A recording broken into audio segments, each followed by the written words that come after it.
Namaskar, welcome to PK's classes. Today we will study polymorphism in drug metabolizing enzymes. Polymorphism is nothing but genetic variations. So genetic variations in drug metabolizing enzymes. So drug metabolism, also called as biotransformation, is a process of transformation of lipophilic and non-ionic drugs to hydrophilic and ionic, so that the drug becomes eligible for excretion. This metabolism is done by enzymes, and some of these enzymes show genetic variations. That means in some individuals they are less, in some individuals they are more.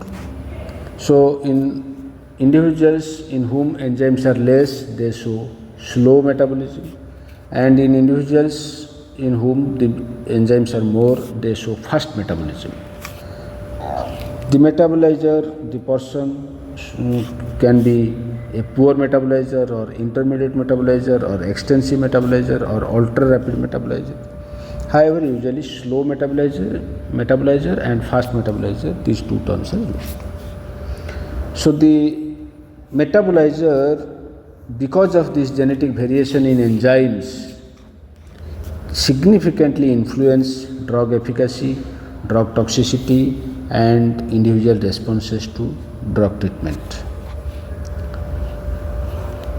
So if you see, the process of metabolism has two phases. The phase 1 is the functionalization or phase 1, and phase 2 is the conjugation, and both these phases are done by enzymes.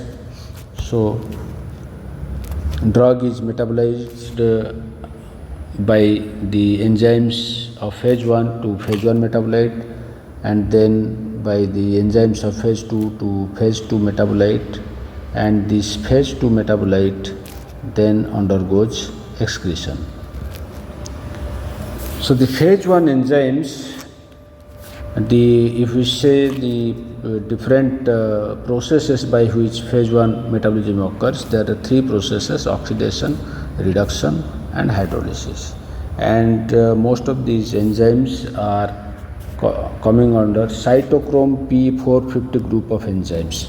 Cytochrome because it contains the iron, and P with carbon monoxide, it shows pink color, and they show peak at 450 nanometer, so they are called as cytochrome P450 group of enzymes, or CYP group of enzymes.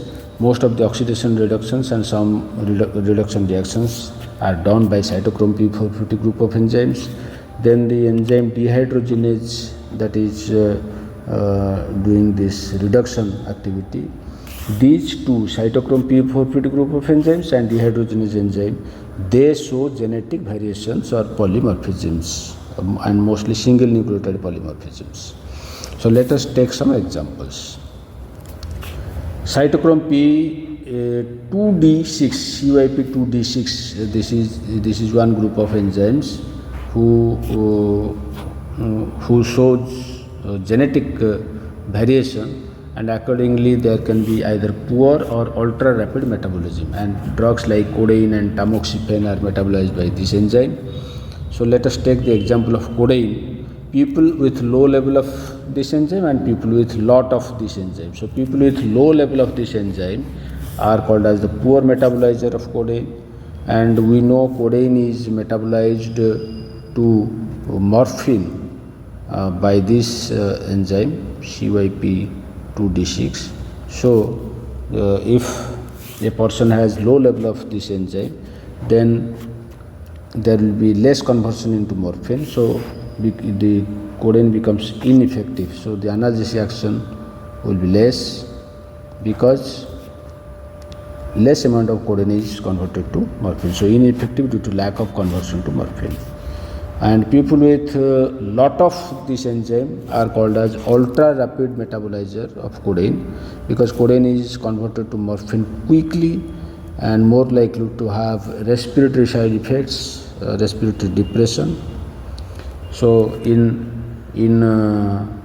poor metabolizers, codeine is ineffective. In ultra rapid metabolizers, codeine shows respiratory side effects. Then let us take the example of tamoxifen. Tamoxifen because of less amounts of CYP2D6 in some individuals, that is the poor metabolizers, tamoxifen is not metabolized to endoxifen, its active metabolite, and shows severe depression. So it should not be prescribed more than 50 mg daily in case of poor metabolizers. Then let us take another example, CYP2C9, the drugs like warfarin, phenytoin, NSAIDs, non-steroidal anti-inflammatory drugs, they are metabolized by CYP2C9. So here also, in case of slow metabolizers, there will be decrease in metabolism of warfarin. So the anticoagulant action increases and the risk of bleeding also increases in case of slow metabolizers if they take warfarin. Then let us take the example of CYP2C9, and drugs like clopidogrel are metabolized by this enzyme. Clopidogrel, proton pump inhibitors, diazepam, they are metabolized by this enzyme. Let us take the example of clopidogrel. And we know clopidogrel, the antiplatelet drug, is a prodrug, and it is converted to the active metabolite by CYP2C19. So this active metabolite shows the antiplatelet action. So if a person is a poor metabolizer, then clopidogrel is less effective because it is not metabolized to its active metabolite. And since there is less antiplatelet action, there can be increased risk of heart attacks. Another enzyme, CYP3A4 or 5, the drugs which are affected are tacrolimus, statins like atorvastatin, calcium channel blockers. All these drugs are metabolized by CYP3A4 or 5, and this group of enzymes also show genetic variations, accordingly affect the metabolism of these drugs. Then let us take the example of dehydrogenase, and here we have taken the example DPYD, dihydropyrimidine dehydrogenase, and this enzyme is required for the metabolism of 5-fluorouracil, and this enzyme shows genetic variation. So in some individuals it is less, and the less, or we can call them as DPYD deficient individuals.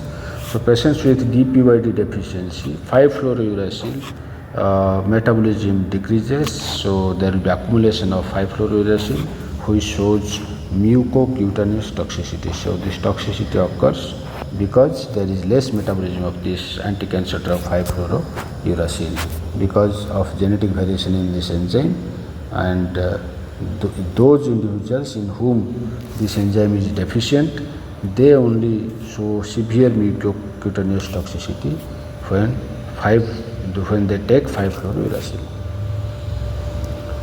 Next we will go to the phase 2 enzymes, and we know phase 2 enzymes show conjugation reactions. There is glucuronide conjugation, acetyl conjugation, sulfate conjugation, methyl conjugation, and the enzymes are glucuronide transferase or glucuronosyl transferase, acetyl transferase, sulfate transferase, methyl transferase, like this. So let us take the first example of UDP glucuronosyl transferase, UGT1A1. This shows genetic variation, and this allele is present because of this allele. There will be less amount of UDP glucuronosyl transferase, and they are called as the slow metabolizers, and the drugs like urinuresin and in our body bilirubin is also metabolized by this enzyme. So let us take the example of urine notation. Urine notation in slow metabolizers, because of the reduced activity of UGT1A1, they show toxicity because urine notation is metabolized less, so it gets accumulated, showing severe toxicity like bone marrow suppression and diarrhea. Bilirubin also metabolized by this enzyme, so in case of slow metabolizers, the unconjugated bilirubin accumulates in plasma, causing hyperbilirubinemia. Also it is known as Gilbert syndrome. So let us take another example of methyl transferase. Here we are taking the example of TPMT, thiopurine S-methyltransferase. So the thiopurine drugs like azathioprine, 6-mercaptopurine, thioguanine, they are metabolized by this enzyme. And if a person has less amount of this enzyme, he is called slow metabolizer, and there will be less metabolism, and these drugs, these anti-cancer drugs, they accumulate, causing bone marrow suppression and liver toxicity. And those individuals in whom these enzymes are high, they show high TPMT activity, and in those people these drugs are metabolized fast, and there will be reduced efficacy. So TPMT shows genetic variation. In some people it is less, in some people it is more. Accordingly, slow metabolizer and fast metabolizer. Then we will take the very common example of acetyltransferase, N-acetyltransferase, which is involved in the metabolism of isoniazid, hydralazine, sulfonamides. So let us take the example of isoniazid. The world population can be divided into two groups, slow acetylator and fast acetylator. And those people with less amount of N-acetyltransferase are called as slow acetylator. They include Egyptians, Swedish people, Mediterranean Jews, and 60 to 70% of Indians are slow acetylators. And those individuals with high amount of N-acetyltransferase are called as the fast acetylators, and they include Japanese, Eskimos, Asian people, and 30 to 40% of Indians are fast acetylators. So slow acetylators, because of slow metabolism, there is increased isoniazid level, whereas fast metabolizers, because of increased metabolism of isoniazid, the metabolites like acetyl isoniazid and acetyl hydrazine are increased in case of fast metabolizers, and isoniazid shows peripheral neuropathy, whereas these metabolites like acetyl hydrazine and acetyl isoniazid shows hepatotoxicity. So we can see that in slow acetylators, mostly the side effect is peripheral neuropathy, whereas in fast acetylators, the side effect is hepatotoxicity. Let us take another methyltransferase enzyme, COMT. COMT, catechol O methyltransferase, also shows genetic variation, and COMT is involved in metabolism of all those drugs with catechol nucleus. One of them is levodopa, and there will be altered dopamine metabolism because of genetic variation. That means in some it is slow, in some it is fast. And all those antipsychotic drugs which are D2 receptor blockers, they are also affected if this enzyme shows genetic variations. So the clinical importance, we can use it in ADR prevention by identifying the slow or poor metabolizers. We can adjust the drug doses after knowing the condition of the patient, whether he is a slow metabolizer or fast metabolizer, and accordingly we can administer the drug. We can give the correct dose of the drug, and we can call it as the personalized medicine. So this is all about polymorphism in drug metabolizing enzymes. Thank you.